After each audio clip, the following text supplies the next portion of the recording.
Hi, I'm Travis. This is Oscar Mike Radio, number 137. Oscar Mike Radio is part of the Hoobazoo Network. You can find out more on hoobazoo.com. And today is February 28th, 2019, the very last day of February. And got a couple things to cover before we get to the word of the week. Just want to give a big shout out to the Veterans Brotherhood MC for a fantastic event they put on in Whitman last weekend. I did not get to go, caught the very tail end of it, but everything I got from JK, Lunchbox, and Connor Sully indicates they had a fantastic event at their Cabin Fever, and looking forward to getting to know them a lot better. So that's the Veterans Brotherhood MC. I'll have a link in the blog post on OscarMikeRadio.com for this podcast. And if you ride a motorcycle, if you're a veteran, or if you just want to hang out with some really cool people trying to do some good stuff, this is a great crew to roll with. Okay?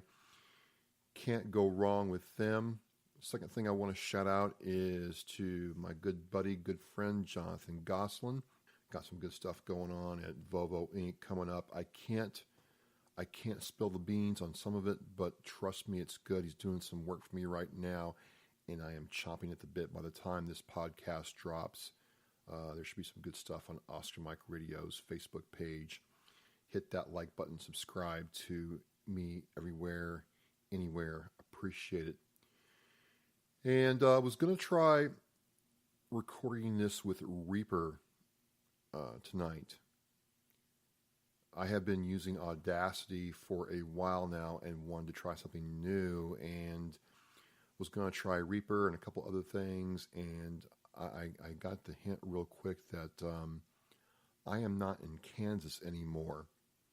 And some people turn up their noses when you talk about Audacity. You know, that's kind of like the cheap free version to use, but I can tell you, cutting my teeth on Audacity, I have learned so much as a content creator, and I don't know if I'll call myself an artist per se, but I certainly have had to learn by trial and error, reading books, talking to other people, and just understanding, what does what. Sound is very technical and challenges me every time I do a podcast, but I feel it's important every now and then to branch out and try some new things. I will say right off the get-go that I like Reaper's interface a little bit better than Audacity, but Audacity is just, it's kind of like learning how to drive a stick. If you can drive a standard transmission, you can drive just about anything. So it's not a bad thing. I'm not, dissing or ragging on Audacity. Love Audacity, support them and what they're doing, and appreciate all the effort that's gone into this project that's been around for quite some time, but just want to try Reaper just as something new. So I can tell you that I've had a lot of good success with it, and so I just, if you have any Reaper hints or tips, let me know. And then last but not least, before I go into the word, I want to put this out there that if you are in the South Shore area of Massachusetts, Upper Cape, or near the Attleboro, Rhode Island border, and you're a veteran and you've had an interest in trying archery, you have a great opportunity with a great person right now. Reedy's Archery in Middleborough, Massachusetts is putting together a veterans team. And there are some veterans who are the co-captains of this team who are putting it together. But if you are a veteran and can prove that you're a veteran, we'll need to get with Chris Reed of Reedy's Archery, and he'll put you in contact with the veterans who will, vet you out. You can get on a team supported by Chris Reed and Reedy's Archery and his staff to start working together to compete in competitions, and more importantly, really enjoy something that requires skill, attention to detail, and pride to do. And it's nice. I got to watch Chris and his staff work with these veterans for the last couple of weeks to check it out. And this is not some, fly-by-night operation. This is not some kind of snake oil sales pitch. This is about veterans being able to socialize, work together, compete together in a setting that requires, no alcohol or drugs. Check your ego and your macho at the door and just enjoy the time with veterans from every stripe. Army, Navy, Coast Guard, National Guard, Marine Corps, Air Force, retired. If you have walked the walk and walked your talk, you can enjoy this time with veterans. And just a big shout out to Reedy's Archery, Chris and his staff for doing this. And I want you to watch this space as we get into 2019. You'll be seeing a lot more of this on Oscar Mike Radio. Okay, so that's Reedy's Archery in Middleborough, Massachusetts. I'll have a link to the Chris Reed shop in the blog post for this podcast. We're getting to number 137. Last podcast was number 136, Jody 2019. And this week we're doing Jody Part 8. What, you thought I was going to wait a month or two to do another Jody story? No. No. I've been waiting to do this one for a while, just couldn't get it worked in, but I'm going to do that now. And this story comes from the New York Post on January 16th, 2019. It goes into this love triangle gone wrong, where essentially two soldiers, a female and a male. The female is married, and her Jody, significant other, scumbag, plotted and then killed her husband to collect the death benefit and insurance money. And you might be saying to yourself, like I've heard before, well, this is just all made up. This really didn't happen. You're just making this up. You hate women. This is anti-woman. This is anti-female, anti-military female service member veteran. Shame on you. This is all hearsay. I get that a lot. I get it. I kind of take it in. Then I open up my OneNote or my Dropbox or my OneDrive and I pull up the show artifacts is what I call them.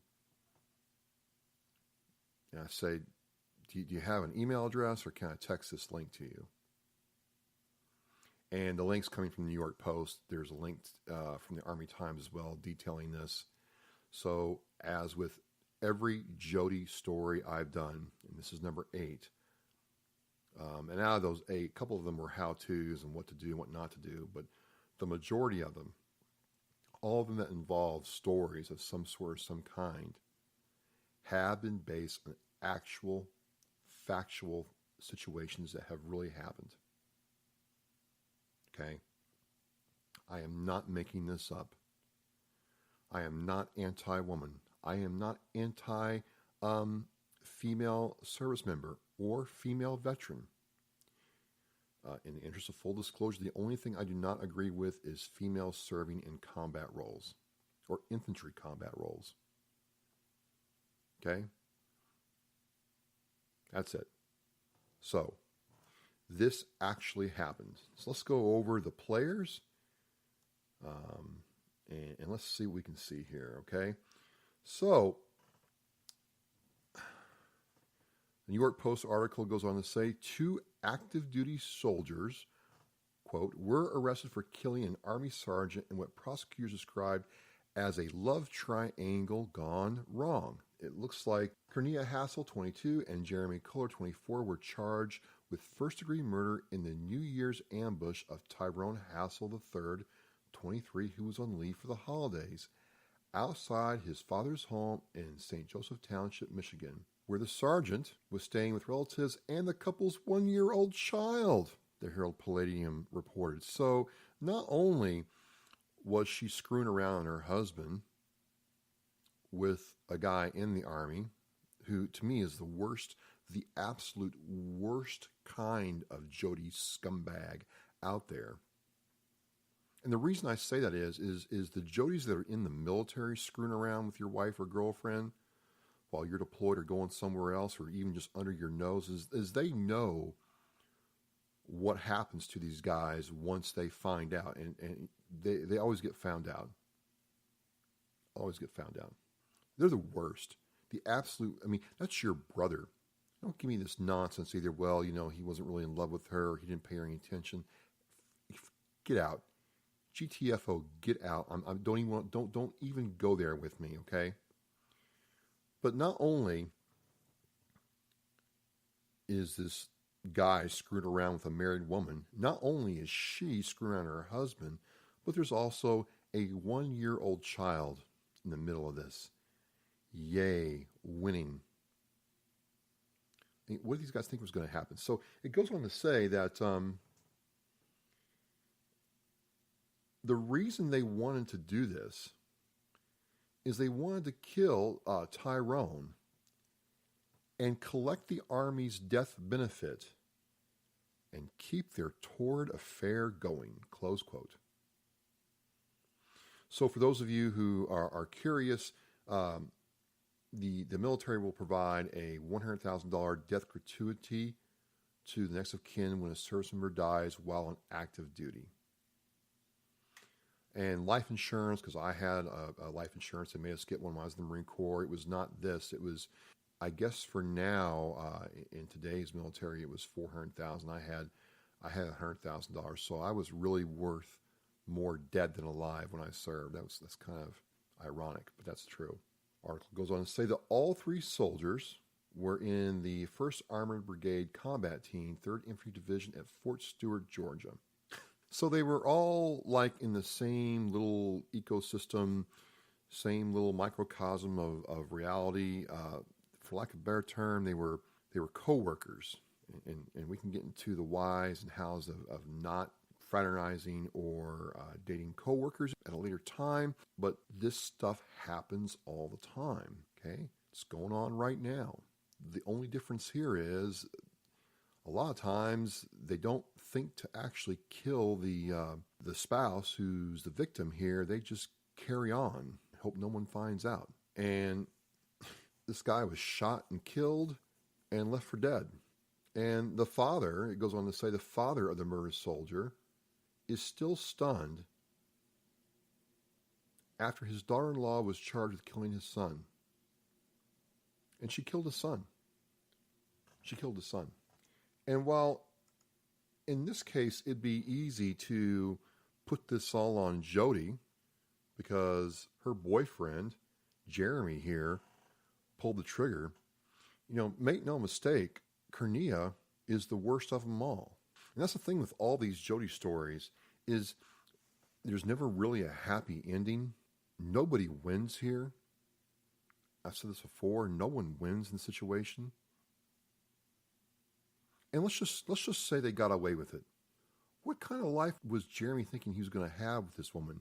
If she's willing to kill her husband, the father of her child, for $500,000, now, you don't think that she'd have you, Jeremy, get an insurance policy of, say, a couple million and then off you two when it suited her? Come on, man. In the strictest sense of the word, this isn't really a Jody story, but it is. This guy got involved with a married woman who's a mother, had an affair with a married woman who's in the Army. She was in the Army, and the victim here was in the Army all at the same time. It's the worst kind of Jody scum out there. And I have to wonder, Did any of the people they serve with day in and day out, and the reason I'm saying this next thing is, no matter what happens, it's awfully hard when you're working, showering, brushing your teeth with the same dudes every day, not to know what's going on if you're somewhat paying attention. You know when your guy is short on money for the month. You know when your guy just got laid. You know when your guy got a good package from home. You know when your guy is on good terms with his girlfriend. You know when he's trying to keep one on the side while he's stacking his weekend up. You know what kind of beer. I mean, you know all that stuff about these people. I just wonder if any of these people's fellow soldiers knew the affair was going on and turned a blind eye, or knew that they were thinking about offing this man, this husband, this father of an infant child. Sergeant Tyrone Hassel knew that they were thinking this way. And I don't have the answer to this next question, but if you knew about this and they didn't say anything, where does that leave them? And it's entirely possible that no one did know. Maybe they kept it really secret. I'm just saying, when you're living in a closed confines with your squad mates, when you're doing things together with them constantly, riding the same 5-ton, eating together, it's not hard to figure out what's going on, especially if you're married. Okay? Some of these married guys that I served with were horrible husbands. They were. And you knew that. And you didn't trust them. You couldn't trust them. You couldn't go near them when it came to real stuff, because they were tainted. You saw them break their vows to their wives. But I never knew that one was going to kill his wife. And even then, when I was a young man, I really didn't know if that was my place to call his wife up and says, "Hey, your husband was off, banging these girls this weekend." I didn't know if that was my place. I didn't really have that figured out. But I would certainly like to think that if I knew that, husband X was going to murder his wife, that, it might be the time to get the first sergeant involved with this stuff. I don't know. All I'm saying is this stuff does not happen in a vacuum. People know what's going on, and a man is dead. A man is dead for no other reason than his wife and her adulterous partner there wanted some money. Neither one cared about the marriage. Neither one cared about the relationship. Neither one cared about the fact that there was a child involved in this. And now, because of what is going on, it is highly likely that this child will grow up never being around either parent. And this leads to all kinds of other questions that, we're going to talk about as we go through these talks I have about Jody. And the reason I'm having these talks is, again, not to bash women. It's not to bash marriage, even though I really believe that you probably shouldn't get married your first two are in. You really shouldn't. I wish I hadn't. It's just a different story for a different time. But it is to raise awareness that infidelity is not a victimless crime, and some people will go to great lengths to preserve the affair that they're in. And if you, as an individual, squad mate, soldier, friend, get something on your radar that says that this person is going to do something bad to somebody else, it's not hyperbole, it's not exaggeration. You may just save a life if you say something. This guy did not deserve to die. This guy was not killed in combat. Not even on the job in a train accident. He was shot in cold blood for a potential payout of $500,000. That's how much she thought his life was worth. She had got a guaranteed $100,000. And she was angling for the $400,000. It's just pretty disgusting. And I'm not saying this kind of thing happens all the time in the military, but you best believe that infidelity within the ranks happens all the time. And for you guys out there banging your buddy's wife while he's deployed somewhere else, you're just scum. And don't give me this, I'm too stupid, or I don't know what I was doing, or I was just drunk. No. You saw an easy opportunity, you took it. So don't give me that. I'm not interested in hearing it. For the guys that are going through this, who maybe didn't die a physical death, but feels like their soul or spirit are dying, I'm here for you. Other guys are here for you. We know what you're going through. And trust me when I say this, if you apply yourself, if you form a plan, if you just use a 5-paragraph order to develop a plan to get through your day, month, week, or year, in time, you will live a better life.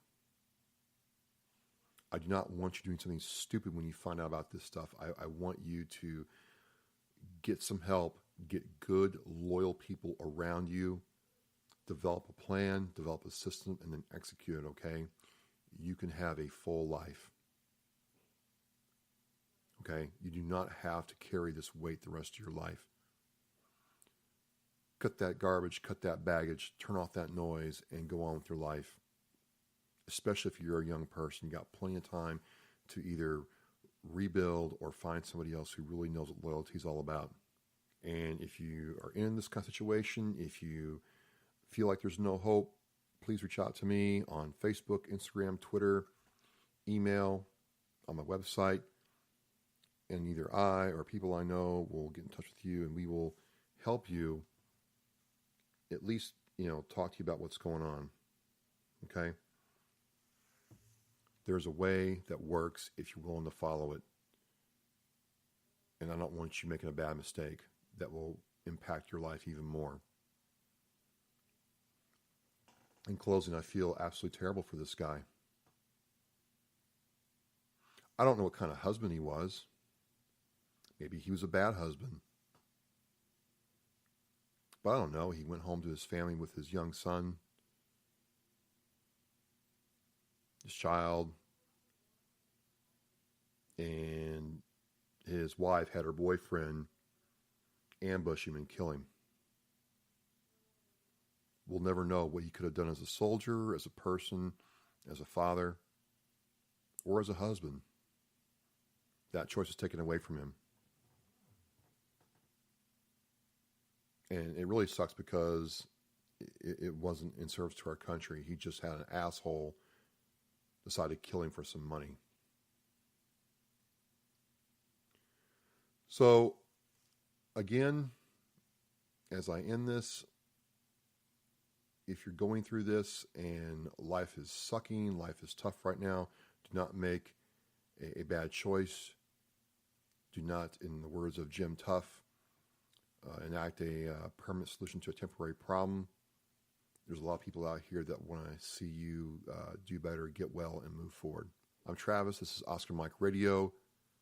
Closing down number 137. We're on the move.